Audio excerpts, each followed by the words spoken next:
असताना आपण जे म्हणतो की 44,000 हेक्टर क्षेत्रावरती बोगस पीक विमा काढण्यात आलेला आहे किंवा ते शेतकरी बोगस आहेत किंवा तिथला त्या शेतकऱ्यांनी शासनाची फसवणूक केलेली म्हणून त्यांच्यावरती गुन्हे दाखल करायचे।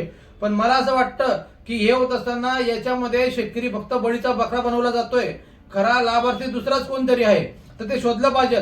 कारण की एवढा मोठा जर का घोटाळा होत असेल तर याच्या मागे शेतकरी हा एकदम साधा व्यक्ती आहे, त्याला याच्यातलं काही कळत नाही, याचा वापर केला जातोय असं मला वाटतं। याच्यामध्ये कृषी विभागाचे लोक सुद्धा समाविष्ट असावेत, याच्यात पीक विमा कंपनीचे लोक समाविष्ट असावेत, याच्यात एखादा दलाल रॅकेटचं चालू नाही ना, या गोष्टींची चौकशी झाली पाहिजे।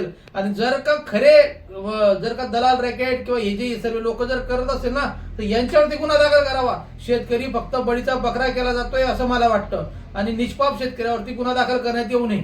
कारण या शेतकऱ्यांचे कागदपत्र वापरून या शेतकऱ्यांच्या जमिनीवरती बोगस विमे काढून, ज्यामध्ये सीएससी सेंटरवाले असतील, ज्यामध्ये दलाल लोक असतील, ज्यामध्ये पीक विमावाले असतील, ज्यामध्ये कृषी विभागाचे लोक असतील, या लोकांवरती गुन्हा दाखल करावा।